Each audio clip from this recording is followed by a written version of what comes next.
Oi, meus queridos, tudo bem?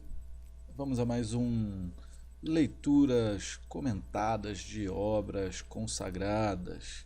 Bom, é, como vocês sabem, eu faço a leitura de obras, né, consagradas da literatura brasileira, tentando dar aquela forcinha para você que não consegue entender muito o início das obras. E a obra com a qual a gente vai trabalhar hoje é Memórias Póstumas de Brás Cubas, do Machado de Assis, certo? O primeiro vídeo que eu fiz foi sobre ensaio sobre a cegueira, o segundo sobre Persuasão, da Jane Austen, o terceiro foi A Relíquia, do Eça de Queiroz, né, a obra que está na lista da FUVEST, e agora a gente passa para Memórias Póstumas de Brás Cubas, mais uma obra que está na lista do vestibular da FUVEST, certo? Eu estou usando como referência, mais uma vez, a edição da Ateliê Editorial, porque tem notas explicativas bastante interessantes, além de um texto introdutório do professor Antônio Medina. Tá? Então vamos lá. Essa obra é do Machado de Assis, escritor brasileiro, realista, né? A obra é publicada em revista, na Revista Brasileira, em 1880 e termina de ser publicada em dezembro de 1880 e em 1881 ela sai em livro, né? Enfim, causando alguma polêmica, mas muito rapidamente ela começa a ganhar repercussão, importância, até se tornar, para muitos, a obra mais importante da história da literatura brasileira. Tá? Não só para muitos críticos literários brasileiros, certo? É uma obra realista, mas é um realismo um pouquinho diferente. O realismo do Machado de Assis é um realismo muito especial, porque é um realismo psicológico, certo?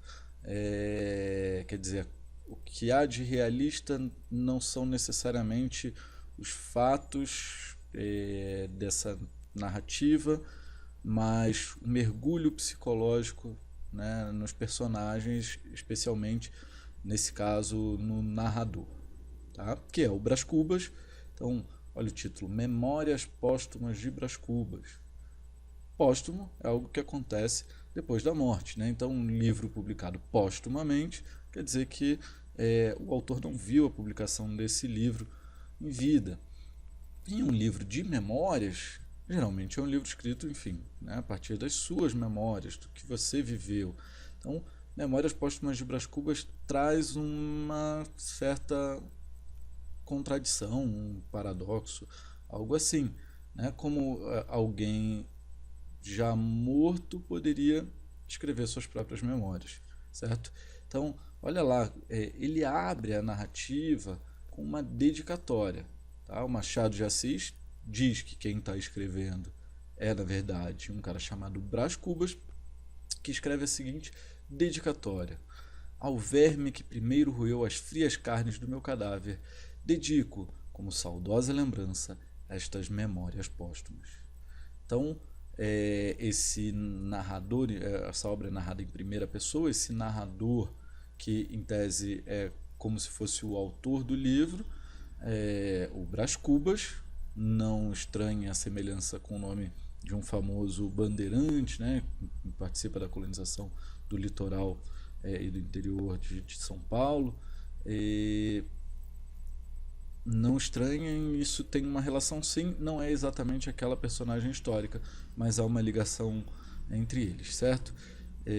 Então, olha que curioso, esse narrador dedica o seu livro às suas memórias, não a uma pessoa, mas ao verme que roeu suas frias carnes, as frias carnes do seu cadáver, ou seja, aparentemente ele está escrevendo isso depois de ter morrido, depois de ter se decomposto, depois de ter sido ruído pelo cadáver, pelo verme, né? Como um cadáver ter sido ruído pelo verme. E ele fica muito feliz com esse verme porque ele prestou um grandíssimo serviço. Pensem nisso, tá bom? Bom, antes do início do capítulo 1, Brás Cubas ainda dedica uma espécie de prefácio, né, uma pequena nota ao leitor. Então, ao leitor que Stendhal confessasse haver escrito um de seus livros para 100 leitores, coisa que admira e consterna, que admira e consterna. O que não admira, nem provavelmente consternará, é se esse outro livro não tiver os 100 leitores de Stendhal, nem 50, nem 20, quando muito 10. 10? Talvez 5.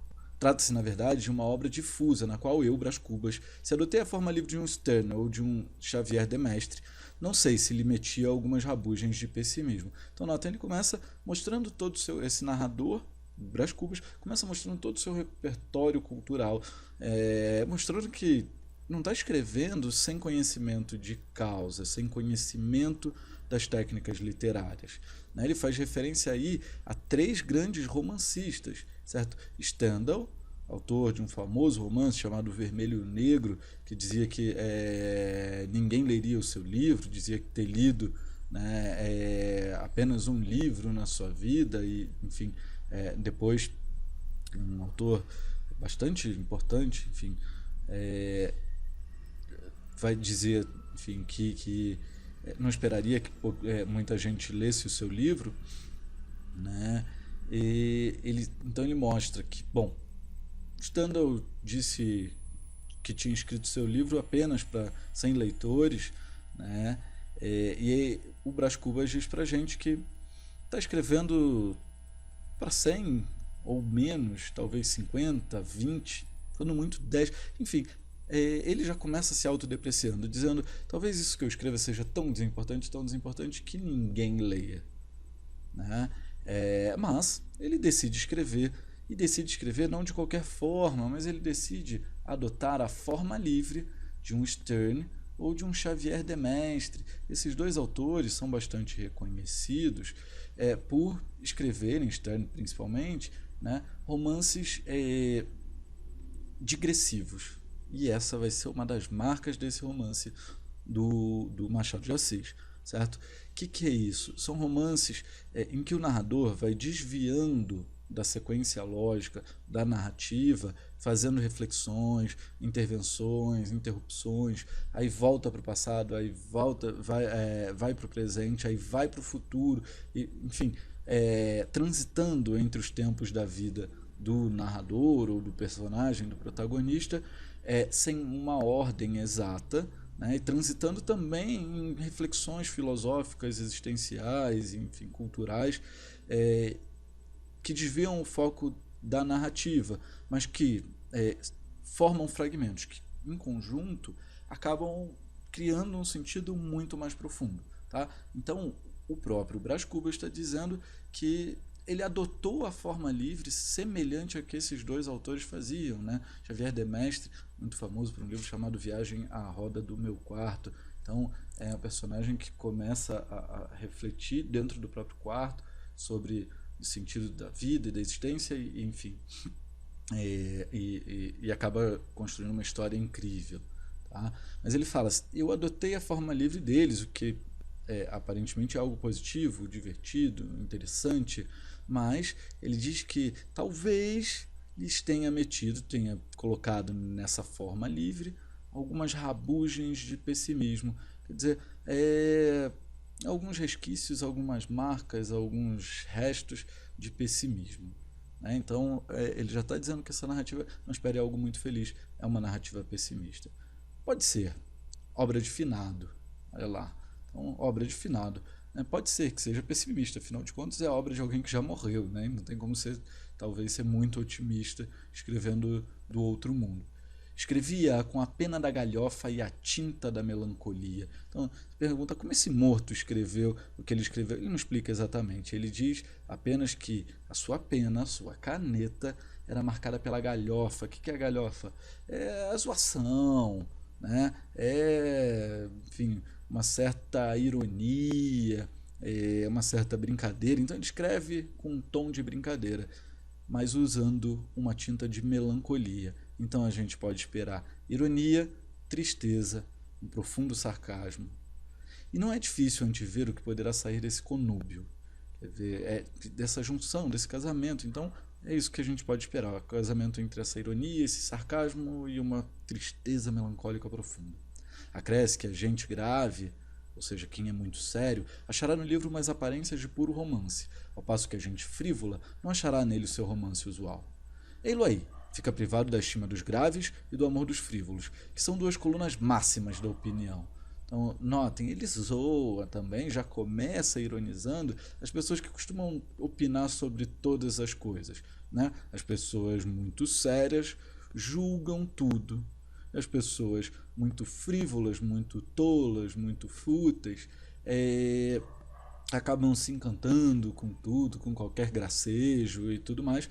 Então, ele coloca já. Bom, não espere achar nada divertido, mas tudo bem, não tem problema. Se você não gostar, né, não é para você gostar, é porque não é para você gostar mesmo. Né? Se você é uma pessoa muito séria, você vai achar, enfim, não vai gostar, enfim, não vai estimar esse livro, né? Não vai ter boas impressões sobre ele, o que também não me importa, porque enfim, não me importo com as pessoas graves. E também não quero bajulação, amor, admiração dos frívolos, dos tolos. Então, notem que as duas colunas máximas da opinião. Será que a opinião séria, respeitável, só é feita por pessoas tolas e por pessoas muito sérias, por pessoas muito rígidas? Entende? Então ele já está ironizando, tá? Mas eu ainda espero angariar as simpatias da opinião, e o primeiro remédio é fugir a um prólogo explícito e longo. Então ele não vai fazer um prólogo, um prefácio, uma introdução explícita e longa. Ele vai deixar tudo meio no ar e vai falar de forma curta, que já é uma marca desse romance, capítulos curtos. Tá? O melhor prólogo é o que contém menos coisas, ou que as diz de um jeito obscuro e truncado. Notem como esse narrador, né, tem uma lógica bem metalinguística, está falando do seu procedimento de criação literária. Ele acha que romances que explicam muito no prólogo, né, livros que explicam muito no prólogo o seu sentido, são ruins. E o melhor de tudo é você deixar coisas no ar e deixar o seu leitor especular sobre as coisas de forma truncada, difícil de ser acessada, difícil de ser entendida, porque assim você passa um ar de mistério que talvez, né, não que ele tenha algum mistério para esclarecer, mas então ele também está ironizando o gosto dos próprios leitores. Tá? Consequentemente, ou seja, consequentemente, evito contar o processo extraordinário que empreguei na composição destas memórias, trabalhadas cá no outro mundo. Então, ao mesmo tempo, o fato dele fazer um prólogo curto também o poupa de um trabalho muito complexo e difícil e talvez impossível de ser feito, realizado, que é contar de que maneira ele conseguiu compor, escrever suas memórias estando no outro mundo. Estando, né, no mundo dos mortos. Seria curioso, mas nimiamente extenso. Seria curioso, interessante, mas seria muito grande, muito extenso. Nimiamente quer dizer grandemente, né, extenso. Aliás, desnecessário o entendimento da obra. Então, para você entender o que eu estou escrevendo, você não precisa saber de que maneira eu escrevi aqui do outro lado da vida, da existência, no outro mundo. A obra em si mesma é tudo. Se te agradar, fino leitor, pago-te da tarefa. Se te não agradar, pago-te com um peparote e adeus. Notem, esse narrador já está zoando nós leitores. A obra em si mesma é tudo. Se te agradar, fino leitor. Né? Notem como ele interage com a gente, coloca a gente em uma condição de interlocução, como se ele estivesse conversando diretamente com a gente. Se te agradar, beleza, já me pagou todo o meu trabalho. Né? Se não te agradar, já estou feliz.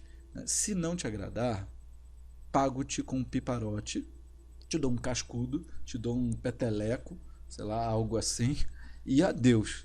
Tá? Azar o seu. Vai embora. Tchau. Tudo bem? Bom, capítulo 1. Óbito do autor. Então, o capítulo 1, né, vai explicar um pouquinho como se dá a morte do autor. Olha lá que interessante. Algum tempo hesitei se devia abrir essas memórias pelo princípio ou pelo fim, isto é, se poria em primeiro lugar o meu nascimento ou minha morte. Então ele explica seu processo de escrita também novamente, né, que ele se questionou, bom, vou narrar minhas memórias, vou começar contando o início e escrever tudo, contar tudo em ordem cronológica, ou o fim? Bom, como ele já disse que queria adotar uma forma mais livre, né, dá para a gente imaginar, e pelo título do capítulo, Óbito do Autor, que esse narrador não vai começar pelo seu nascimento. Suposto o uso vulgar seja começar pelo nascimento, suposto, uma vez que, né, tendo hipóteses que o mais comum, o normal, o vulgar, seja começar pelo nascimento, duas considerações me levaram a adotar um diferente método. A primeira é que eu não sou propriamente um autor defunto, mas um defunto autor. Atenção a essa frase, esse trecho. Eu não sou propriamente um autor defunto, mas um defunto autor. Certo? Para quem acampa, o cemitério, né, o túmulo, foi outro berço. Tá? A segunda é que o escrito ficaria assim mais galante, mais sedutor e mais novo. Lembra do amor galante do arcadismo? Esse amor sedutor, conquistador. Então, dois motivos, né, mostram o motivo a começar pela morte. Primeiro, uma inversão de lógica, ele não é um autor defunto, mas um defunto autor, pensa no sentido disso, mas também pelo fato de que ele achava que assim o seu escrito ia ficar mais sedutor, mais inovador. E olha por que ele acha que essa forma de contar a sua narrativa também é mais sedutora e mais moderna. Moisés, que também contou a sua morte, não a pôs no introito, mas no cabo. Diferença radical entre este livro e o Pentateuco. Olha o sarcasmo desse narrador. Ele primeiro está se comparando a Moisés, né? Que no Pentateuco, que são os 5 primeiros livros do Antigo Testamento, né, conta a sua morte. Então, Moisés, de alguma maneira, consegue narrar toda a sua vida, seus aprendizados, sua trajetória e tudo mais, e a sua morte, certo? Mas ele não coloca a narrativa da sua própria morte. Bom, ele era um profeta, uma figura santa, então talvez ele soubesse, né, antes de morrer, como ele morreria. Por isso ele conta a sua própria morte, escreve a sua própria morte, né? Mas ele não coloca no início, ele coloca no final. Toda a sua narrativa culmina, né, no final da sua existência. E aí ele fala, bom, então a grande diferença, a principal diferença que há entre o meu livro e o Pentateuco, os 5 primeiros livros do Evangelho, da Bíblia, do Antigo Testamento, certo? Que eu sou muito mais moderno, muito mais sedutor, muito mais galante na minha escrita que o Moisés, porque eu decidi começar contando a minha morte. Tudo bem? Dito isto, expirei às 2h de uma sexta-feira do mês de agosto de 1869 na minha bela chácara de Catumbi.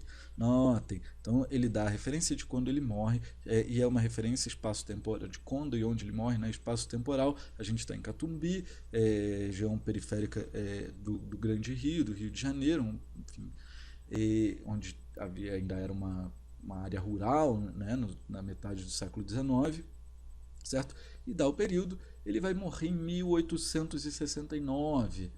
Tinha uns 64 anos, rijos e prósperos. Então a gente já tem uma referência. Se ele tinha 64 anos, a gente já sabe mais ou menos quando ele nasceu, né? Ele nasceu ali em 1805, mais ou menos. O que já faz a gente pensar se esse cara é brasileiro, se esse cara viveu sua vida ou terminou sua vida pelo menos no Rio de Janeiro, o que ele vivenciou, o que aconteceu no Brasil, no Rio de Janeiro de 1805, 1804, 1806, sei lá, até 1869, certo? Porque isso ajuda a gente a entender um pouquinho os propósitos dessa narrativa, já que é um livro de memórias e ele vai recobrar a sua memória, recuperar a sua memória. Tinha uns 64 anos, rijos e prósperos, era solteiro. Então ele morre solteiro. Ele não era viúvo, ele era solteiro, não se casou. Possuía cerca de 300 contos. 300 contos era muito, muito dinheiro. Então ele morre solteiro, né, depois de uma vida muito próspera, né, na visão dele, enfim, e com muito, muito, muito dinheiro. Tá? E fui acompanhado ao cemitério por 11 amigos. 11 amigos. Verdade é que não houve cartas, nem anúncios. Acresce que chovia, peneirava, uma chuvinha miúda, triste e constante. Notem, esse cara, depois de uma vida próspera, né, passando a vida solteiro, morrendo muito, muito rico, foi acompanhado ao cemitério por 11 amigos. E esse narrador reforça isso com uma exclamação: 11 amigos. Olha o peso que é dado para esse número. Será que é muito? Será que é pouco? O que será que fez ele só ser acompanhado por essas pessoas? Ele já dá um adiantamento e fala: não houve cartas. Quer dizer, como, enfim, ele não tinha esposa, ninguém mandou cartas para os amigos, para as pessoas conhecidas, para que elas pudessem ir ao enterro. Também não houve anúncios, quer dizer, não foi publicado no jornal, né? Esta semana morreu Brás Cubas e tal, o enterro vai ser na chácara dele no Catumbi, tal, algo que era muito comum, especialmente entre as famílias mais ricas, mais abastadas no século XIX, certo? Então, talvez por isso, esses 11 amigos, acrescente-se que chovia, então o tempo também não estava bom, estava meio garoando, né? Aquela chuvinha miúda, triste, constante, e aí esse clima ruim talvez tenha afastado os amigos, os conhecidos. Tudo bem? Eu vou ler só esse iniciozinho mesmo, tá? Sigam na leitura, prestando atenção nessas ironias, tentando recobrar um pouco a história do Brasil nesse percurso aí de praticamente primeira metade do século XIX, tá? O Brás Cubas é um narrador muito astuto, muito irônico, muito divertido e muito culto, certo? Então, até um pouco prepotente, né? As pessoas muitas vezes, bom, ele era muito culto, ele era muito rico, certo? Enfim, e por uma série de circunstâncias acabou construindo esse caráter um pouco vaidoso, né? Bom, se a gente pensar que ele se compara ao Moisés, já dá para ter uma noção do tamanho da vaidade desse cara. Tudo bem? Bom, espero que vocês gostem da leitura, tá? A gente já vai encerrando por aqui.